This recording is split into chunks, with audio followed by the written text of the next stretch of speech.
Hello everyone, क्या हाल चाल।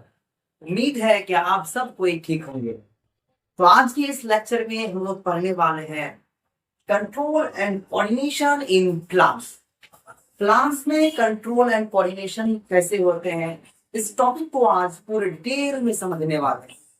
तो सबसे पहले हम ये समझेंगे कि एनिमल्स के अंदर जो भी फंक्शंस होते हैं, एनिमल्स में कौन सा सिस्टम मौजूद होता है जो एनिमल्स में होने वाले तमाम कामों को कंट्रोल करता है। तो हम लोग जानते हैं कि जितने भी एनिमल्स हैं, एनिमल्स के बॉडी के अंदर क्या मौजूद है? दो सिस्टम, एक नर्वस सिस्टम और एक मौजूद है इंडोक्राइन सिस्टम। ये दोनों सिस्टम आपस में मिलकर के जितना भी फंक्शन होता है, उन सभी फंक्शंस को कंट्रोल करने में मदद करता है। सही। लेकिन जब हम लोग प्लांट्स में आते हैं, क्या प्लांट्स में भी एनिमल के तरह नर्वस सिस्टम और इंडोक्राइन सिस्टम मौजूद होता है? तो इसका आंसर होगा नहीं। इनमें से कोई भी दोनों सिस्टम में से कोई एक सिस्टम में मौजूद नहीं होता है। तो सवाल आता है कि जब इसके अंदर नर्वस सिस्टम मौजूद नहीं है, जब इसके अंदर इंडोक्राइन सिस्टम मौजूद नहीं है, तो इसमें होने वाले तमाम कामों को कंट्रोल कौन करता है? तो आइए इसका हम लोग जवाब ढूंढते हैं। तो एनिमल्स के अंदर तो ये दोनों सिस्टम है, लेकिन प्लांट्स के अंदर ये सिस्टम मौजूद नहीं है। तो ऊपर वाले ने इसको एक और सिस्टम दिया है जिसको हम लोग कहते हैं हार्मोन सिस्टम। ये हार्मोन सिस्टम की मदद से प्लांट्स में जितने फंक्शंस होते हैं, सभी फंक्शंस को कंट्रोल किया जाता है हॉर्मोन्स के जरिया। अब सवाल आता है कि ये हॉर्मोन्स क्या होता है? तो hormones is a chemical messenger which transport informations from one place to another place। Hormone क्या है? एक केमिकल मैसेंजर है, एक केमिकल सब्सटेंस है जो एक्ट करता है एज ए केमिकल मैसेंजर, जो इंफॉर्मेशन को एक जगह से दूसरी जगह पहुंचाने में मदद करता है। हार्मोन यही है। प्लांट में जितने सारे फंक्शंस होते हैं उसको कंट्रोल करने वाले कौन होते हैं? वो हार्मोन होते हैं। प्लांट में जो हार्मोन होते हैं वो दो तरह के होते हैं, एक प्लांट ग्रोथ प्रोमोटिंग हार्मोन और एक प्लांट ग्रोथ इनहिबिटरी हार्मोन। तो जैसे ऑक्सीजन, जैसे जिबरेलिन, जैसे साइटोकाइनिन, ये प्लांट ग्रोथ प्रोमोटिंग हार्मोन है। जैसे एक्सेसिक एसिड, जैसे इथिलीन, जैसे ये plant growth inhibitor hormone. Plants में जितने सारे फंक्शंस होते हैं, जैसे प्लांट का ग्रोथ होना, प्लांट का डेवलपमेंट होना, सीड का डोर्मेंसी, जितनी भी सारे फंक्शंस है उन सबको कंट्रोल यही 5 हार्मोन करते हैं। अब सवाल भी आता है कि जितने भी फंक्शंस है सबको तो ये मिलकर कंट्रोल करता है, लेकिन एनिमल्स में किसी भी स्टिमुलस के अगेंस्ट में रिस्पॉन्स करने के लिए एनिमल्स में मस्कुलर सिस्टम मौजूद होता है। अब रिस्पॉन्स देखते हैं। अब सभी कामों तो एनिमल्स में इन दो सिस्टम मिलके काम करेगा और प्लांट्स में हार्मोन सिस्टम मिलके सभी कामों को कंट्रोल करेगा। अब एनिमल्स किसी भी स्टिमुलस के अगेंस्ट में कैसे रिस्पॉन्स करता है और प्लांट किसी भी स्टिमुलस के अगेंस्ट में कैसे रिस्पॉन्स करता है? तो हम लोग जानते हैं कि एनिमल्स के अंदर क्या होता है। एनिमल्स के अंदर मस्क्यूलर सिस्टम मौजूद होता है। मस्क्यूलर सिस्टम में मसल्स मौजूद होते हैं और मसल्स में कुछ स्पेशल प्रोटीन मौजूद होता है। वो स्पेशल प्रोटीन जैसे एक्टिन हो गया, जैसे मायोसिन हो गया। ये स्पेशल प्रोटीन करता क्या है? मसल सेल, जो भी मसल सेल है उसके शेप को चेंज होने में मदद करता है। यही एक्टिन और मायोसिन प्रोटीन मसल सेल के शेप को चेंज होने में मदद करता है, जैसे कॉन्ट्रैक्शन, जैसे रिलैक्सेशन। जैसे ही मसल सेल्स में चेंज आता है तो चेंज आने की वजह से ही मसल्स में मूवमेंट पैदा होते हैं और हमारे बॉडी में यानी एनिमल्स में मूवमेंट पैदा होती है और यही वो सिस्टम है जिसके थ्रू एनिमल रिस्पॉन्स करता है। अब हमको पता है क्या प्लांट्स के अंदर मस्कुलर सिस्टम मौजूद होता है? प्लांट्स के अंदर मस्कुलर सिस्टम मौजूद नहीं होता है। तो प्लांट रिस्पॉन्स कैसे करता है? प्लांट कैसे रिस्पॉन्स करता है? प्लांट्स में मौजूद सेल का शेप कैसे चेंज होता है? क्योंकि इसमें तो कोई मस्कुलर सिस्टम नहीं है। जब मस्कुलर सिस्टम नहीं है तो इसमें कोई स्पेशल प्रोटीन नहीं है। जब कोई स्पेशल प्रोटीन नहीं है तो उसका सेल का शेप कौन चेंज करेगा? जब सेल का शेप चेंज नहीं होगा तो मूवमेंट फिर कैसे पैदा होगा? तो होता क्या है, प्लांट्स में होते हैं जो ये हार्मोन होते हैं, इस हार्मोन की वजह से अपना शेप कैसे चेंज करता है। मान लीजिए कि इस सेल के अंदर पूरा वाटर भरा हुआ है। अब करता क्या है, प्लांट के हार्मोन के अगेंस्ट में जैसे ही हार्मोन स्टिमुलस जैसे इंफॉर्मेशन को लाता है तो ये सेल जो है पानी को रिलीज कर देता है। रिलीज करने के बाद सेल क्या हो जाता है, श्रिंक हो जाता है, छोटा हो जाता है, यानी श्रिंकिंग हो गया। श्रिंकिंग जब श्रिंकिंग हो गया ये, जब फिर वो स्टिम हुआ, जब फिर से वो इंफॉर्मेशन या फिर वो जो सिग्नल होता है वहां से हटता है तो फिर उस सेल के अंदर पानी जो है फिर से आ जाते हैं और सेल जो होते हैं फिर से क्या हो जाते हैं, स्वेल हो जाते हैं। यानी प्लांट सेल के अंदर जो सेल का शेप है वो चेंज होते हैं by shrinking and swelling. Swelling के थ्रू सेल का शेप चेंज होता है और ये चेंज इसलिए होता है due to amount of water. Water के अमाउंट में चेंज होने की वजह से प्लांट के सेल में चेंज आता है और इस तरह से प्लांट में एक मूवमेंट पैदा होता है। अब ये जो मूवमेंट्स है प्लांट के अंदर, जो मूवमेंट्स पैदा होते हैं तो प्लांट्स के अंदर कितने तरह के मूवमेंट्स होते हैं इसी को हम लोग पढ़ने वाले हैं, मूवमेंट्स इन प्लांट्स। चलिए हम लोग देखते हैं, इसको हम मिटाते हैं पूरे टॉपिक को, आगे हम लोग बढ़ते हैं। ओके चलो इसको हम फटाफट मिटाते हैं। चलो जल्दी जल्दी मिटाते हैं हम लोग, जल्दी से। अब रिस्पॉन्स इन प्लांट, प्लांट में रिस्पॉन्स जो होता है वो हम लोग ने देख लिया कि सेल का शेप चेंज होता है due to amount of water. Amount of water में चेंज होने की वजह से मूवमेंट पैदा होता है। अब किसी भी स्टिमुलस के अगेंस्ट में अगर प्लांट को रिस्पॉन्स करना है तो रिस्पॉन्स कैसे करता है, वो मूवमेंट के थ्रू करता है। हम लोग जानते हैं क्योंकि एनिमल्स के अंदर तो मस्कुलर सिस्टम है। कोई भी खतरनाक स्टिमुलस अगर आएगा, मिसाल के तौर पर मैं इस क्लास में अभी यहाँ पे मैं आपको पढ़ा रहा हूँ, यहाँ पे मेरे पास इस क्लास में एनाकोंडा सांप आ जाए तो मैं क्या करूंगा, कि मेरे हमारे बॉडी में हार्मोन सिस्टम है, एंडोक्राइन सिस्टम, एक हार्मोन होता है इमरजेंसी हार्मोन। वो इमरजेंसी हार्मोन क्या करेगा, हमारे बॉडी के अंदर वो सलाहियत पैदा करेगा कि भाई साहब आप उस एनाकोंडा से लड़िए, या तो फाइट कीजिए, या तो हमारे बॉडी के अंदर कोई इन्फॉर्मेशन नहीं देगा कि भाई साहब ये खतरनाक है, यहाँ पे आप चल जाओ, फटाफट लोकोमोशन कर जाओ, भाग जाओ यहाँ से।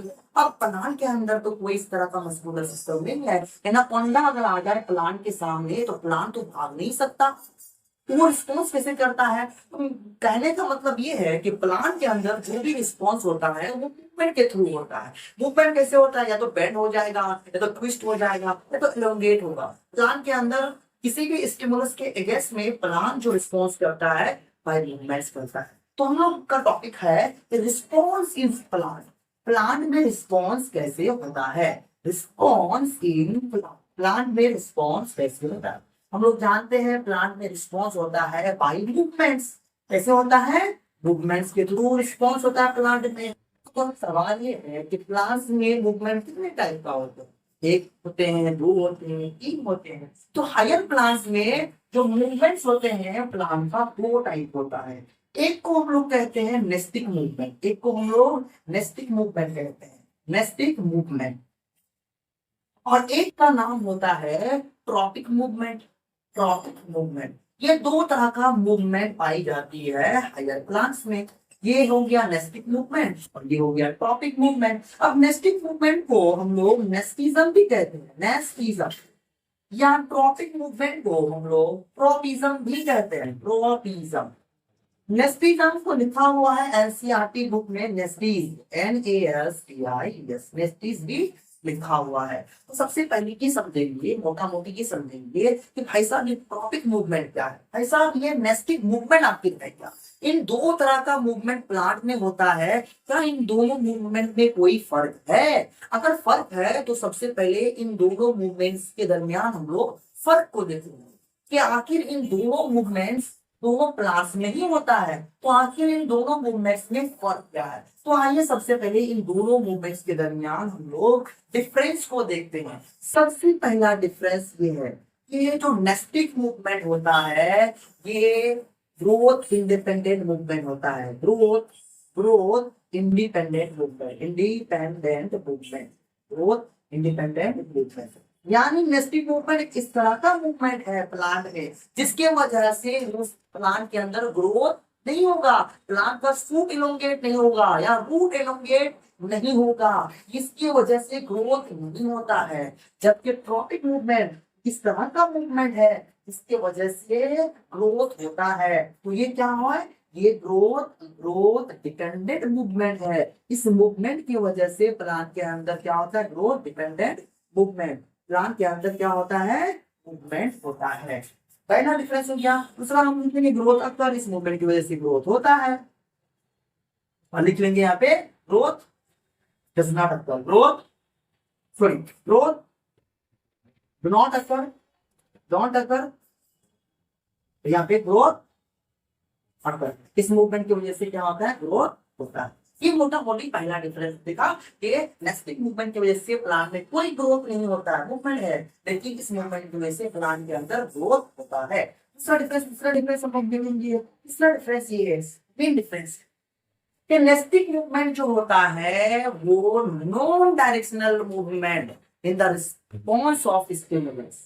स्टिमुलस किधर से भी आ जाए कोई फर्क नहीं पड़ेगा इस मूवमेंट में, ये डायरेक्शन पे डिपेंड नहीं करता है, इसके लिए नॉन डायरेक्शनल मूवमेंट कहते हैं। यानी कहेंगे non directional, non directional, non directional movement, non directional movement in response, in response, in response to stimulus. किसी भी स्टिमुलस के अगेंस्ट में जब ये नेस्टिक मूवमेंट होगा तो स्टिमुलस के डायरेक्शन का इस पे कोई फर्क नहीं पड़ेगा। जबकि ट्रॉपिक मूवमेंट इस तरह का मूवमेंट है, ट्रॉपिक मूवमेंट इस तरह का मूवमेंट है जिसमें स्टिमुलस के डायरेक्शन का इफेक्ट पड़ेगा। तो ये क्या है, डायरेक्शनल मूवमेंट है, ये डायरेक्शनल मूवमेंट, ये डायरेक्शन पे डिपेंड करेगा। Directional movement, directional movement in response, in response, in response, in response to stimulus. किस तरफ से आ रहा, वो शेर सुने ना कि बुलाती है मगर जाने का नहीं। यानी भाई साहब आपको जिस डायरेक्शन से बुलाएगा, ट्रॉपिक मूवमेंट जो होगा, जिस तरह का भी मूवमेंट होगा वो स्टिमुलस के डायरेक्शन में होगा, जिस तरफ से बुलाएगा उस तरफ ही जाए। ये जिस तरफ, जिस डायरेक्शन से बुलावा आएगा उस डायरेक्शन की तरफ हरकत करेगा, मूव करेगा। लेकिन नेस्टिक मूवमेंट में ऐसा कुछ नहीं होता है, इसके ऊपर कोई इफेक्ट नहीं होता है, किधर से भी बुलाओ ऐसा बैठा है, यानी डायरेक्शन का कोई इफेक्ट नहीं होगा। जबकि इसमें डायरेक्शन का इफेक्ट होगा। अभी कैसे होगा मैं आपको तब बताऊंगा। अब जो नेस्टिक मूवमेंट है ना, यहाँ पे नॉन डायरेक्शनल हो गया, ग्रोथ इंडिपेंडेंट हो गया, ये जो मूवमेंट है ना ये कुछ स्पेशल प्लांट्स में ही होते हैं, सब प्लांट्स में ये नेस्टिक मूवमेंट नहीं होता है। Found in this movement, found in some special plant, some special plant, कुछ स्पेशल प्लांट भी है जिसमें क्या होते हैं, ये नेस्टिक मूवमेंट पाई जाती है। और जबकि ये जो मेरा भाई साहब ट्रॉपिक मूवमेंट है ये हर तरह के हर किस्म के प्लांट में मौजूद होते हैं। Found in all types of plant, found in all types of plant. ये ट्रॉपिक मूवमेंट हर तरह के प्लांट में होते हैं। जानते हो कि भाई साहब जब भी पौधा हम लगाते हैं तो पौधे के अंदर ग्रोथ होता है, जब भी पौधे के अंदर ग्रोथ हो जाए तो भाई साहब समझ लेना किस तरह का मूवमेंट है, वो ट्रॉपिक मूवमेंट है। तो ये जो हर तरह के प्लांट में ट्रॉपिक मूवमेंट होता है, लेकिन नेस्टिक मूवमेंट हर तरह के प्लांट में मौजूद, हर तरह के प्लांट में मूवमेंट नहीं होता है। कुछ स्पेशल प्लांट है जिसको हम लोग जैसे सेंसिटिव प्लांट, छुई मुई का पौधा नॉट जिसे हम लोग कहते हैं, उस प्लांट में अभी मूवमेंट होगा, हम लोग देखेंगे। ठीक है, उसके बाद यहाँ पे कुछ और इम्पोर्टेंस बात है यहाँ पे कि जो नेस्टिक मूवमेंट होता है किसी भी स्टिमुलस के अगेंस्ट में, इसका जो रिस्पॉन्स होता है वो इमीडिएट रिस्पॉन्स होता है। छुई मुई का पौधा अगर आप लोग देखे होंगे, जैसे ही उस पत्ती को हम छूने जाते हैं तो पत्ती मुरझा जाता है तुरंत, इमीडिएटली। लेकिन ट्रॉपिक मूवमेंट में जो ग्रोथ होता है वो इमीडिएट रिस्पॉन्स नहीं है, वो इमीडिएट एक्सेंस नहीं है, वो स्लो होता है। एक पौधा है, लाइट इस तरफ से आ रहा है, तो जब वो पौधा उस लाइट की तरफ बेंड होगा तो एक दिन में बेंड नहीं होगा, हफ्ता दिन लगेगा, 15 दिन लगेगा उस प्लांट को उस रोशनी की तरफ झुकने के लिए। तो ये जो एक्शंस होते हैं, एक्शंस होते हैं यहाँ पे इमीडिएट एक्शंस होते हैं, इमीडिएट एक्शंस यानी रिस्पॉन्स। जो रिस्पॉन्स होता है वो तुरंत होता है, जबकि यहाँ पे जो रिस्पॉन्स होता है वो स्लोली होता है। वो क्या होता है? Slowly action. तो ये कुछ डिफरेंस था नेस्टिक मूवमेंट में और ट्रॉपिक मूवमेंट में, जो मैंने आपको अच्छी तरह से बता दिया। एग्जाम में लिखने के लिए आता है कि write the difference between tropic movement and nastic movement. तो ये कुछ इंपॉर्टेंट डिफरेंस है जिसको आपको याद रखना पड़ेगा। तो ये दोनों मूवमेंट है, दोनों को वन बाय वन हम लोग समझेंगे, दोनों के टाइप को अच्छी तरह से हम लोग समझने वाले हैं। इसको हम मिटा रहे हैं, किसी को अगर स्क्रीनशॉट लेना है, अगर आप लोग लिख रहे हैं तो लिखिए। मैं जान रहा हूँ आप लोग इधर उधर भटक रहे हो, इसलिए आप लोग ध्यान से क्लास को देखिए, नहीं तो समझ में नहीं आएगा। ठीक है, तो मिटा रहे हैं हम 1 2 3, जल्दी जल्दी मिटा रहे हैं हम, फटाफट चलिए, जल्दी जल्दी मिटा रहे हैं। चलिए चलिए भाई साहब, जल्दी जल्दी जल्दी, ध्यान भटकना नहीं चाहिए। चलिए चलिए आगे, सबसे पहले हम लोग पढ़ेंगे नेस्टिक मूवमेंट को। नेस्टिक मूवमेंट को सबसे पहले हम लोग ध्यान से पढ़ेंगे। Nastic movement, nastic movement, nastic movement. आप लोग ने नेस्टिक मूवमेंट के बारे में सब कुछ देख लिया कि नेस्टिक मूवमेंट क्या है। एक तरह का ग्रोथ इंडिपेंडेंट मूवमेंट है, नॉन डायरेक्शनल मूवमेंट है। अगर आपको इसको डिफाइन करना है तो कैसे डिफाइन करोगे? The non directional movement in plant parts in response to stimulus is called nastism. यानी ऐसे मूवमेंट्स प्लांट जो नॉन डायरेक्शनल होता है, जिसका स्टिमुलस के डायरेक्शन का कोई इफेक्ट नहीं पड़ता है, उसको हम लोग नेस्टिक मूवमेंट कहते हैं। डेफिनेशन लिखोगे, the non directional movements in plant parts in response to stimulus is called nestic movement. Upon the basis of stimulus, there are various types of nestic movement. हमको यहाँ पे दो टाइप के nestic movement पढ़ना है। जैसे मान लो कि यहाँ पे नेस्टिज्म है, यहाँ पे क्या है? नेस्टिज्म, यहाँ पे है नेस्टिज्म, ठीक है, नेस्टिज्म। और यहाँ पे स्टिमुलस, जिस तरह का स्टिमुलस होगा उस टाइप का क्या हो जाएगा? नेस्टिक मूवमेंट हो जाएगा, any type of nastic movement. मान लीजिए कि मैंने लाइट दे दिया, क्या दे दिया? लाइट दे दिया। तो लाइट को हम लोग क्या कहते हैं? फोटो कहते हैं। तो यहाँ पे क्या हो जाएगा? पहला जो टाइप हो जाएगा इसका फोटो नेस्टिक हो जाएगा, फोटो नेस्टिक हो जाएगा, एक टाइप का एक नेस्टिक मूवमेंट हो गया। दूसरा अगर मैंने यहाँ पे लिया टच, मैंने क्या लिया यहाँ पे? टच। टच को कहते हैं हम लोग थिग्मो। तो किस टाइप का एक नेस्टिक मूवमेंट हो जाएगा? थिग्मोनेस्टी हो जाएगा, थिग्मोनेस्टी, थिग्मोनेस्टी। लाइट मतलब फोटो, लाइट का मतलब फोटो, और टच का मतलब थिग्मो, टच का मतलब थिग्मो। तो यहाँ पे फोटो नेस्टी हो जाएगा। अगर टच है तो उसकी वजह से जो टाइप हो जाएगा वो नेस्टी हो जाएगा। आपको ये दो टाइप करना है, ये दो टाइप की। चलिए सबसे पहले हम लोग समझते हैं फोटो नेस्टी को। फोटो नेस्टी को समझेंगे सबसे पहले एक नंबर में, photonasty, photonasty, photonasty. Definition कैसे लिखेंगे फोटो नेस्टी का? The non directional movements in plant parts in response to light. Light के रिस्पॉन्स में जो नॉन डायरेक्शनल मूवमेंट होता है प्लांट में, उसको हम क्या कहेंगे? फोटोनेस्टी कहेंगे। The non directional movements in plant parts in response to light is called photonasty. चलिए इसका एग्जांपल को हम लोग देखते हैं, फोटोनेस्टी का एग्जांपल बहुत ही खूबसूरत एग्जांपल है, डेंडेलियन फ्लावर। पहला मैंने एग्जांपल ले रहा हूं उसका, dandelion flower, dandelion flower, dandelion flower. दूसरा एग्जांपल ले रहा हूं मैं, लोटस फ्लावर। क्या ले रहा हूं दूसरा मैं? Lotus flower. दूसरा एग्जांपल मैं ले रहा हूं लोटस फ्लावर। अब भाई साहब ये जो दोनों फ्लावर है, इस फ्लावर का जो पेटल्स है, ठीक है, डे लिख रहा हूं मैं दिन के टाइम, और यहाँ पे मैं लिख रहा हूँ रात के टाइम। जैसे ही जो फ्लावर है, मान लो कि ये फ्लावर है, ठीक है, ये फ्लावर, यहाँ पे ये फ्लावर है, ये फ्लावर है। जैसे ही सुबह के टाइम में सूरज की रोशनी इसके पत्तियों पे, इसके पेटल पे पड़ता है, तो ये फ्लावर जो है ये क्या होता है, ओपन हो जाता है, यानी ओपन हो जाता है, opening of petal, opening of petal. इस फ्लावर का जितना भी पेटल है वो क्या हो जाता है, ओपन हो जाता है लाइट के रिस्पॉन्स में। देखिए इसके वजह से ग्रोथ नहीं हो रहा है, ये सिर्फ मूवमेंट हुआ है, सब पेटल के अंदर मूवमेंट हुआ है। उसी तरह से लोटस फ्लावर में भी क्या होता है, जैसे सूरज की रोशनी पड़ती है तो वो जो पेटल्स होते हैं वो खुल जाते हैं, और रात के समय में जैसे ही लाइट कम होता है तो ये पेटल जो है फिर से क्या होते हैं, फिर से बंद हो जाते हैं। तो यहाँ पे क्या होता है, क्लोजिंग ऑफ पेटल, पेटल का क्लोजिंग हो जाता है। ठीक है, ये है फोटोलिस्टी। लाइट के रिस्पॉन्स में क्या हो रहा है, पेटल खुल रहा है, पेटल बंद हो रहा है। फिर दूसरा एग्जांपल चलिए, एक एग्जांपल में आपको बहुत बढ़िया वाला एग्जांपल बता रहा हूँ। एक फ्लावर का एग्जांपल लेंगे हम, मून फ्लावर।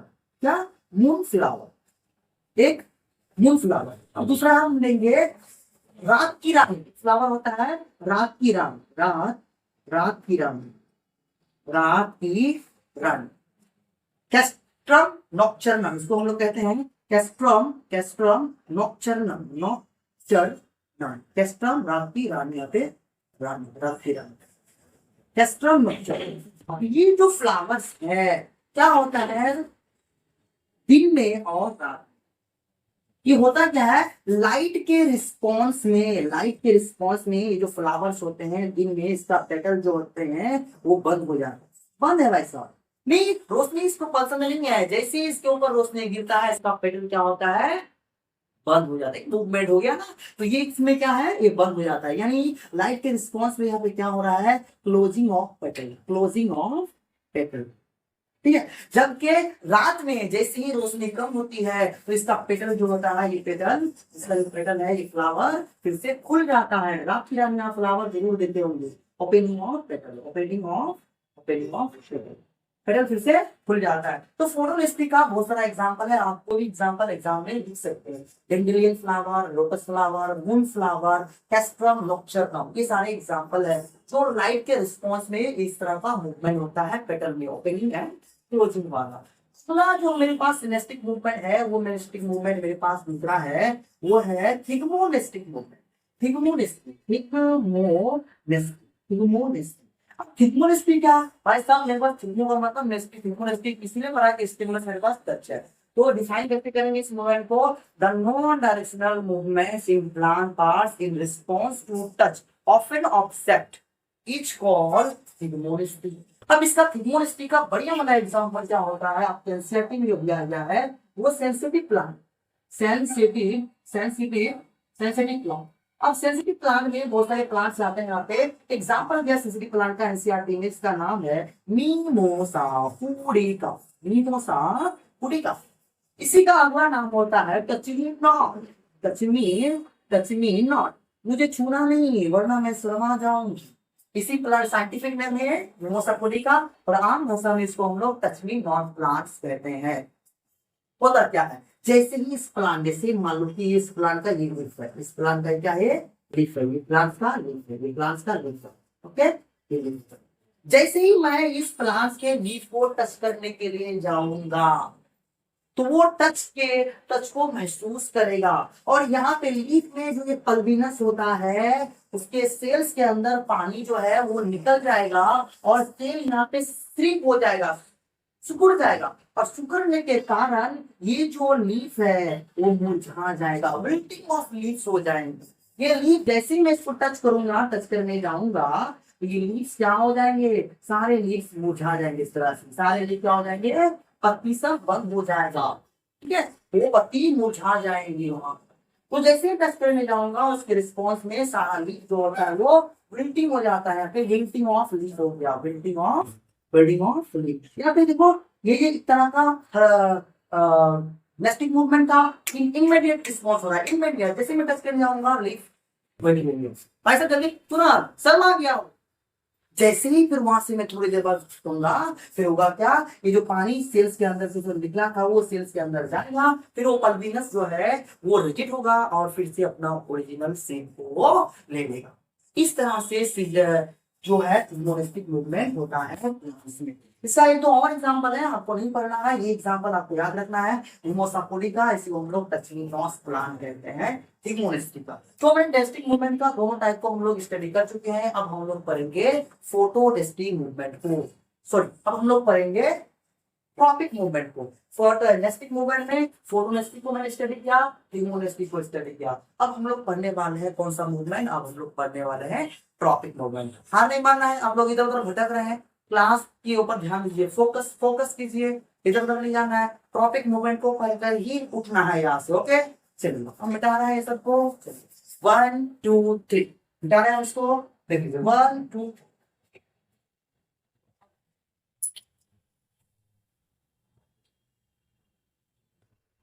ये है इस तरह, तो इसको मिटा रहे हैं। इसको अब लिख रहे हैं हम लोग दूसरा नंबर मूवमेंट, जिसका नाम है ट्रॉपिक मूवमेंट। क्या नाम है इसका, tropic movement, tropic movement, tropic movement. बहुत आसान मूवमेंट है, थोड़ा सा 10 मिनट टाइम दीजिए तो पूरा टॉपिक खत्म हो जाएगा, थोड़ा सा टाइम दीजिए पूरा टॉपिक खत्म हो जाएगा। ट्रॉपिक मूवमेंट, ट्रॉपिक मूवमेंट एक डायरेक्शनल मूवमेंट, टॉपिक मूवमेंट एक ग्रोथ डिपेंडेंट मूवमेंट है। तो इसका डेफिनेशन हम कैसे लिखेंगे, बताएंगे the growth movement in plant in response to stimuli is called trophic movement। कैसे लिखेंगे, the growth, the growth, the growth, definition आप लोग लिख लीजिए, मैं बता रहा हूँ आप लोग लिख लीजिएगा। the growth in plant, the growth movements in plants parts in response to stimulus is called trophic movement। अब on the basis of stimulus there are various type of trophic movement। अब क्या क्या स्टिमुलस है और कौन कौन से type आपको पढ़ना है, हम वो यहाँ पे लिख रहे हैं। और आप सबसे पहले मैं इस तरह का स्टिमुलस, इस डायरेक्शन में मैं अभी स्टिमुलस को लिख रहा हूँ, स्टिमुलस इस डायरेक्शन में, और यहाँ पे लिख रहा हूँ टाइप ऑफ ट्रोपिज्म। किस किस टाइप का ट्रोपिज्म मूवमेंट है आपके सिलेबस में। अगर आपके पास स्टिमुलस क्या हो जाए, अगर लाइट स्टिमुलस आ जाए, लाइट को हम फोटो कहते हैं, तो हम लोग किस टाइप का यहाँ पे आ जाएगा, फोटोट्रोपिज्म, फोटोट्रोपिज्म एक टाइप हो गया। दूसरा मेथड गणित करते हैं, अगर यहाँ पे मेरे पास क्या आ जाए, मेरे पास स्टिमुलस के तौर पर ठीक है वाटर आ जाए, तो इसको हम लोग क्या कहेंगे, वाटर मतलब हाइड्रो, तो हो जाएगा इसका टाइप हाइड्रोट्रोपिज्म। क्या हो जाएगा, हाइड्रोट्रोपिज्म। अगर मेरे पास यहाँ पे ग्रेविटी फोर्स आ जाए, यहाँ पे ग्रेविटी आ जाए, तो इसको हम लोग, इसका जो टाइप बनेगा वो बनेगा जियोट्रोपिज्म। जमीन जो है एक फोर्स लगाती है जिसको हम लोग ग्रेविटी कहते हैं, तो जमीन के जरिए लगने वाले फोर्स को हम लोग, जमीन के जरिए लग रहा है इसलिए इस मूवमेंट का नाम पड़ गया है जियोट्रोपिज्म। उसके बाद किसी केमिकल्स के जरिए अगर ये मूवमेंट हो रहा है तो इसका नाम हो जाएगा कीमोट्रोपिज्म। और एक लास्ट है, यानी पढ़ना है, अगर टच स्टिमुलस क्या है, टच है, तो इस टाइप का बन जाएगा, ये टाइप बन जाएगा हिमोट्रोपिज्म। क्या बन जाएगा, हिमोट्रोपिज्म। क्या बन जाएगा, हिमोट्रोपिज्म।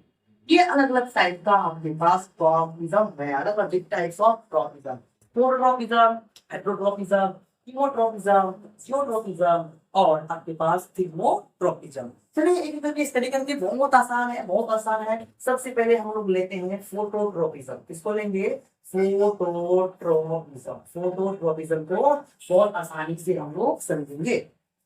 तो फोटोट्रोपिज्म का आप लोग डेफिनेशन कैसे लिखिएगा, फोटोट्रोपिज्म का डेफिनेशन आप लोग ऐसे लिखिएगा, the growth movement in plant parts in response to light is called phototropism.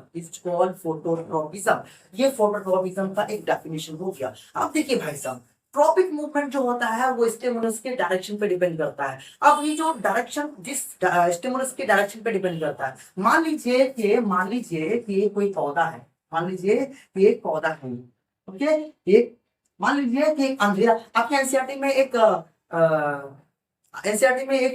Experiment किया गया है कि एक अंधेरा रूम है, इस तरह से एक अंधेरा रूम है, इस तरह से।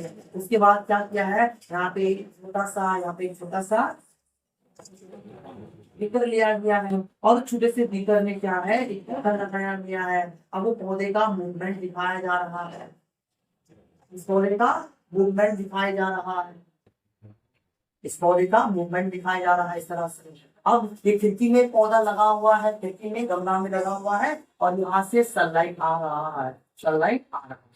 अब ये जो रूट्स है, ये रूट्स नीचे की तरफ मूव कर रहा है, ये रूट्स नीचे की तरफ मूव कर रहा है, ये स्टेम है।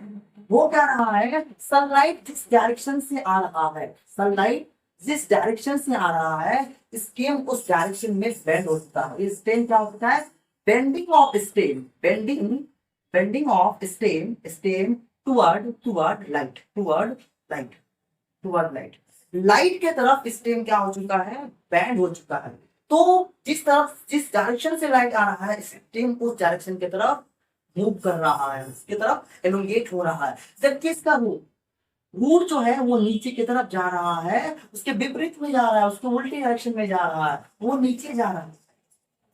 तो कहने का मतलब ये है कि अगर फोटोट्रोपिज्म टुवर्ड द लाइट होता है, स्टिमुलस होता है, तो उसको कहते हैं पॉजिटिव फोटोट्रोपिज्म। अगर ट्रॉपिक मूवमेंट स्टिमुलस के अगेंस्ट में, विपरीत में हो रहा है, तो उसको हम लोग कहते हैं नेगेटिव फोटोट्रोपिज्म। अब लाइट इस डायरेक्शन से आ रहा है, स्टेम जो है उसी डायरेक्शन में मूव कर रहा है, तो the movement of phototropism in a plant part toward the stimulus is called positive phototropism। यानी स्टेम क्या शो कर रहा है, पॉजिटिव फोटोट्रोपिज्म शो कर रहा है। जबकि जो रूट्स है वो रूट क्या शो कर रहा है, रूट शो कर रहा है नेगेटिव फोटोट्रोपिज्म।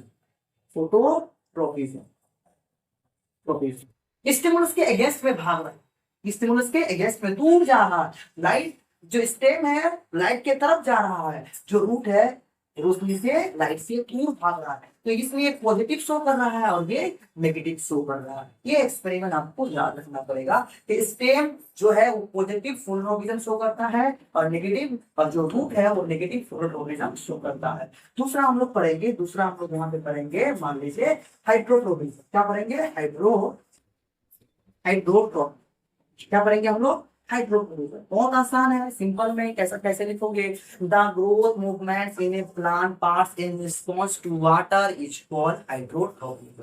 चलिए इसको हम लोग फिर से डायग्राम की मदद से समझते हैं हाइड्रोट्रोपिज्म के। मान लीजिए कि मेरे पास एक बहुत बड़ा गमला है, प्लास्टिक का बहुत बड़ा गमला है। इस पूरे गमले में मैंने क्या भर दिया है, पूरा मिट्टी भर दिया, पूरा मिट्टी, ठीक है। और यहाँ से इस हिस्से से कुछ मिट्टी को मैंने निकाल दिया यहाँ से, और यहाँ पे मैंने भर दिया पानी। क्या भर दिया यहाँ पे अब मैं भर दिया पानी। ये क्या है, ये पानी, ये वाटर, ठीक है। और मैंने एक छोटा सा बीज लगाया यहाँ पे, और देख रहा हूँ कि बीज से सीडलिंग सीड जर्मिनेट हो चुका है, और जर्मिनेट होने के बाद ऊपर ये जर्मिनेट होने के बाद ये स्टेम ऊपर जा रहा है, इस डायरेक्शन में स्टेम ऊपर की तरफ बढ़ रहा है, जबकि रूट जो है वो पानी की तरफ मूव कर रहा है, ठीक है। अब देखिए यहाँ पे स्टिमुलस क्या है, स्टिमुलस वाटर है। लेकिन ये प्लांट्स देखिए, प्लांट्स का जो रूट है वो किस डायरेक्शन में मूव कर रहा है, रूट मूव कर रहा है टुवर्ड द वाटर। तो यहाँ रूट किस टाइप का हाइड्रोट्रोपिज्म शो कर रहा है,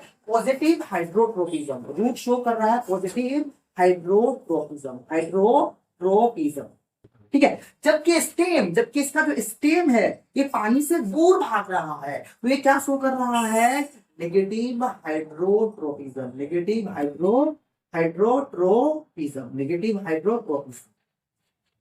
समझ गए। अब हम लोग पढ़ने वाले हैं, यहाँ पे मेरे पास फोटोट्रोपिज्म हो चुका है, हाइड्रोट्रोपिज्म हो चुका है। मेरे पास बचा है जियोट्रोपिज्म, कीमोट्रोपिज्म और थिग्मोट्रोपिज्म। भागना नहीं है, बस और 2 मिनट, भागना नहीं है। भागेंगे तो कैसे काम होगा, जल्दी भागना नहीं है, बस थोड़ी देर और रुक जाइए। मैं इसको मिटा रहा हूँ, मैं, ठीक है, इसको मिटा रहा हूँ मैं, थोड़ी देर आओ, बस सब्र कीजिए, सब्र का फल मीठा होता है। लेकिन आजकल आदमी कह रहा है कि सब्र का फल जो है मीठा हो जाता है, ठीक है। ये सब बात में आपको विश्वास नहीं करना है। आप मेहनत करते रहो, आपको कभी ना कभी सफलता मिल जाएगी। Okay, hard work is very very important, और hard work is the real key to success में से याद रखिएगा। आप अपनी मंजिल तक तभी पहुंच पाएंगे जब आप अपने ऊपर काम करेंगे। जिस दिन आप अपने ऊपर काम करना बंद कर देंगे, आपके अंदर ग्रोथ नहीं होगा। और जिस दिन से आपके अंदर ग्रोथ रुक जाएगा, या आपके अंदर वो चेंज नहीं आएगा, आप मोटिवेटेड नहीं होंगे, आप सेल्फ कॉन्फिडेंस नहीं आएगा, आप वहीं से हार मान जाएंगे। तो हार्ड वर्क करते रहिए, आपको सफलता जरूर मिलेगा। चलिए आगे बढ़ते हैं हम लोग। इसका नाम है तीसरा टाइप, इसका तीसरा टाइप का नाम है कीमोट्रोपिज्म। Chemotropism, chemotropism. बोर नहीं होना है, पता नहीं है मैं किस तरह से पढ़ा रहा हूँ, आप बोर हो रहे हैं क्या, मुझे कुछ आइडिया नहीं है, पहली बार मैं पढ़ा रहा हूँ, पता नहीं, लेकिन आप थोड़ा सपोर्ट कीजिए हमको, वीडियो को देखिए और समझने की कोशिश कीजिए मैं आपको क्या बताने का कोशिश कर रहा हूँ। कीमोट्रोपिज्म में क्या है? कीमोट्रोपिज्म, कीमोट्रोपिज्म का डेफिनेशन हम कैसे देखेंगे? The growth movement in plant parts in response to chemicals substance is called chemotropism. जैसे मैं आपको बता रहा हूँ, हम लोग रिप्रोडक्शन अभी पढ़े नहीं है, जब रिप्रोडक्शन पढ़ेंगे तो फ्लावर, रिप्रोडक्टिव पार्ट जो होता है प्लांट का, वो फ्लावर होता है। फ्लावर में 4 पार्ट होता है, एक होता है आपका एसेसरी पार्ट, एक होता है रिप्रोडक्टिव पार्ट। ठीक है, रिप्रोडक्टिव पार्ट मेल और फीमेल पार्ट। तो फीमेल का जो रिप्रोडक्टिव पार्ट्स होते हैं फीमेल्स का, वो उसमें क्या होता है, उसमें टोटल 3 हिस्सा। कितना हिस्सा होता है उसमें टोटल? इसमें टोटल 3 हिस्सा। इसको हम लोग कहते हैं स्टिग्मा, इसका नाम होता है स्टिग्मा, इसका नाम होता है स्टाइल, और इसका नाम होता है ओवेरी। क्या होता है इसका नाम? ओवेरी। चलिए हम लोग देखते हैं, जैसे पोलन ग्रेन, जैसे पोलन ग्रेन स्टिग्मा के ऊपर आके देता है। स्टिग्मा क्या है? एक लैंडिंग प्लेटफॉर्म है किसका? पोलन ग्रेन का। ये क्या है? Pollen grain. Pollen grain male gametes कह सकते हैं आप लोग, पोलन ग्रेन को मेल गैमेट्स कहते हैं। ये पोलन ग्रेन है। जैसे पोलन ग्रेन आपके स्टिग्मा के ऊपर बैठेगा, तो यहाँ पे ओवरी के अंदर एक होता है स्ट्रक्चर, जिसको हम लोग ओव्यूल कहते हैं। इसका नाम है ओव्यूल। और ओव्यूल के अंदर क्या होता है? ओव्यूल के अंदर जो होता है वो आपके इंद्रियो सेक होता है, यानी एक होता है। ये ओव्यूल क्या करता है? एक केमिकल सब्सटेंस क्रिएट करता है, जिसको जो होता है सुगरी सब्सटेंस, सुगरी सब्सटेंस। ये सुगरी सब्सटेंस ये क्या करता है? क्रिएट करता है। अब पोलन ग्रेन जैसे स्टिग्मा के ऊपर आके बैठता है, तो पोलन ग्रेन से एक ट्यूब निकलता है, इंटर मेम्ब्रेन से एक ट्यूब निकलता है, पोलन ग्रेन से एक ट्यूब निकलता है, जिस ट्यूब का नाम होता है पोलन ट्यूब। क्या नाम होता है इसका?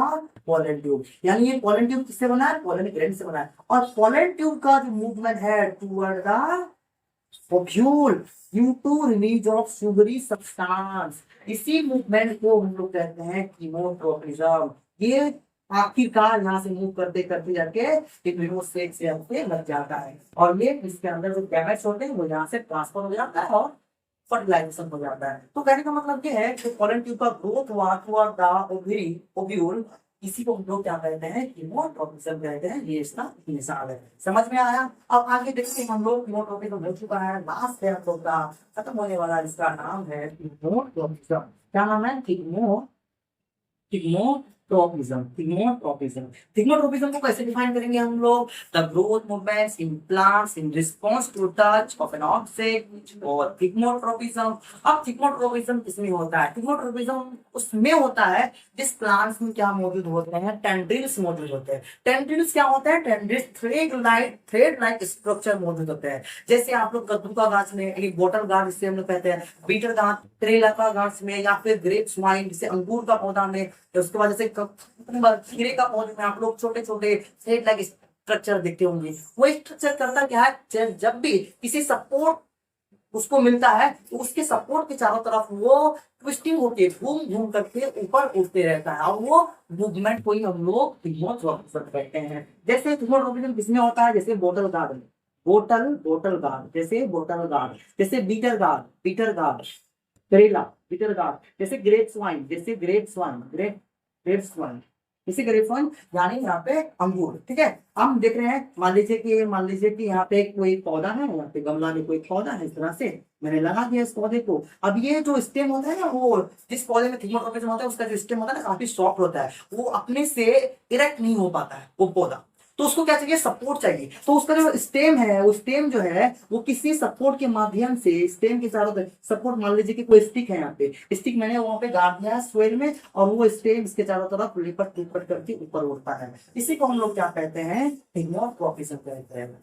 आपने इस क्लास को बहुत देर से सुना है, मेरी बातों को आपने सुना है, आपका मैं दिल से शुक्रिया अदा करता हूँ। और आपने इस टॉपिक को अगर समझा है तो बहुत अच्छी बात है। मैं इसी लेक्चर को यहाँ से अभी अभी खत्म कर रहा हूँ। आपको ये जो लेक्चर देखा है, आपका तहे दिल से शुक्रिया।